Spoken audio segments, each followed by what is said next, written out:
여러분 안녕하십니까? 뉴스룸을 시작하겠습니다. 철근 누락. 최근 인천 검단에서 무너진 아파트 지하주차장 사고의 원인이었죠. 그런데 한국토지주택공사 LH가 같은 구조를 적용해 발주한 아파트들을 전수조사해봤더니 모두 15개 단지에서 있어야 할 철근이 빠진 것으로 확인됐습니다. 원희룡 장관은 엄중 처벌을 약속하며 국민께 고개를 숙였습니다. 조익신 기자입니다.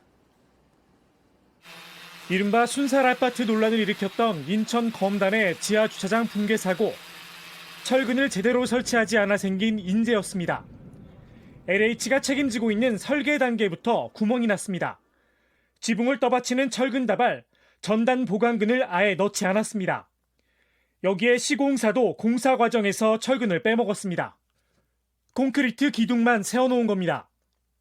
LH는 뒤늦게 검단과 같이 무량판 구조로 설계된 아파트 91개 단지를 전수조사했습니다.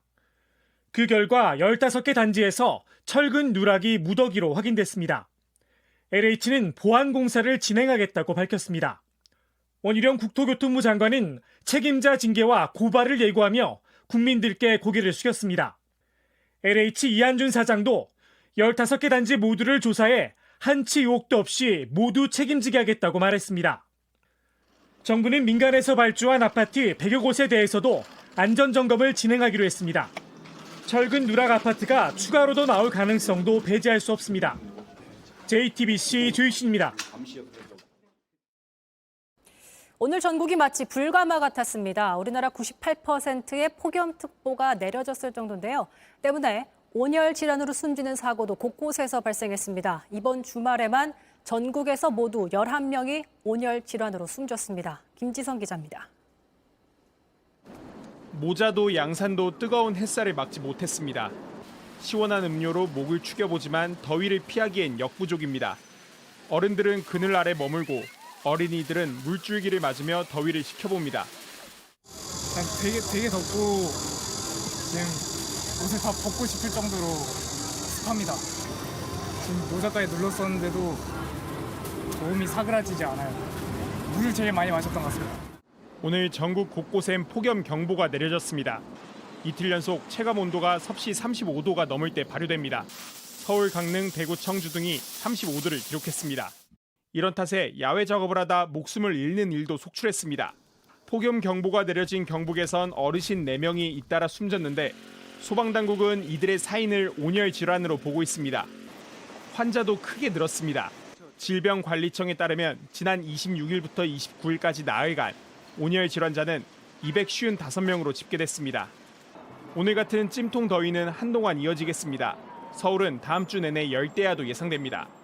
기상청은 되도록 외부 활동을 자제하고 물이나 이온 음료 등을 자주 마셔야 온열 질환을 피할 수 있다고 했습니다. 또 어지러움이나 두통 등의 증상이 나타나면 즉시 시원한 곳에서 휴식을 취하라고 권고했습니다. JTBC 김지성입니다. 어제 저녁 전북 장수 지역에서 규모 3.5 지진이 발생하면서 집이 움직이고 담장이 갈라지고 저 멀리 부산에서까지 지진을 느꼈다는 신고가 있었습니다. 오늘의 상황은 어떨까요? 지진이 난 전북 장수군을 윤두열 기자가 다녀왔습니다. 쾅 하는 소리와 함께 땅이 흔들립니다. 폭탄 터지듯이 소리가 빡 하면 났거든요. 그러면서 이렇게 흔들렸어요, 집이요. 도로를 비추던 CCTV가 흔들리는 순간 지나가던 차가 깜짝 놀라 멈춥니다. 아이들은 학교에서 배운 대로 몸을 숨겼습니다. 밥 먹다가 이렇게 늘었어요. 엄청나게 놀랐어요. 어제 저녁 7시 7분에 전북 장수군에서 규모 3.5 지진이 발생했습니다. 비교적 얕은 땅속 6km에서 발생해 주민들이 느끼는 계기 진도는 5, 창문이 깨질 수 있는 수준이었습니다. 다행히 인명피해는 없었지만 주민들은 불안에 떨었습니다. 흔들리는데 집에 어떻게 있어? 그럼 나와, 바깥으로 나와서 있어. 벽이 갈라지는 등의 피해를 입었다는 신고도 4건 들어왔습니다. 지진 피해 신고를 한 집입니다. 이렇게 아래서부터 위쪽까지 벽이 쩍 하고 갈라졌고 이쪽을 보시면 손이 들어갈 정도로 집이 바닥에서 붕 떠 있습니다. 그런데 앞으로가 더 문제입니다. 폭우로 땅이 물렁해져 있는데 지진까지 와서 당장 산사태가 걱정입니다. 산림청에서는 옹벽이 틀어진 곳이 있는지 산비탈에 균열이나 단차가 생기지는 않았는지 점검을 시작했습니다. 강우 뒤에는 안 그래도 이제 물로 인해서 포화됨으로써 느슨해진 구조가 지진 동에 의해서 다시 또 더욱 불안정해진 영향들은 있다고 합니다.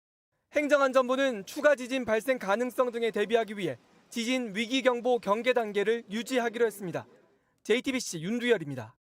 중소벤처기업부는 소상공인과 창업자를 위해 여러 지원 사업을 벌이는데요. 그런데 살펴보니 지원금을 배우자가 있는 회사에 몰래 사용하거나 남의 사업 계획서를 베껴 지원금을 타간 경우도 있었습니다. 강희연 기자입니다. 이 소규모 제조 작업장에서도 이런 기술들을 쉽게 접할 수 있는 사업이 있다는 것. 소상공인 작업장의 디지털화를 지원하는 스마트 공방 사업. 중기부의 대표적인 소상공인 지원 사업입니다. 인천에 있는 A업체는 이 사업 지원금 4,400만 원을 받았습니다.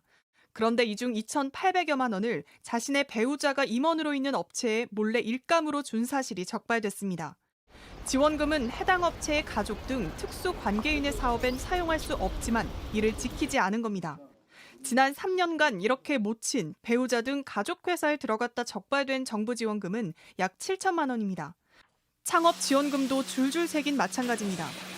비제조업체는 설립일자가 7년 미만인 창업기업을 도와주는 창업 도약 패키지 지원금 6천만 원가량을 받았습니다. 그런데 알고 보니 다른 업체의 사업계획서를 베껴서 제출한 정황이 적발됐습니다. 또 다른 업체는 지원금 1억 3천여만 원을 받고 직원 인건비를 횡령한 사실이 드러나기도 했습니다. 이렇게 지난 5년간 부정 사용된 창업 지원 관련 지원금은 약 5억 6천만 원입니다. 중기부는 국민들의 혈세가 목적에 맞게 사용될 수 있도록 관리 감독을 철저히 하고 부정 지급된 지원금은 전액 환수해야 합니다. JTBC 강연입니다.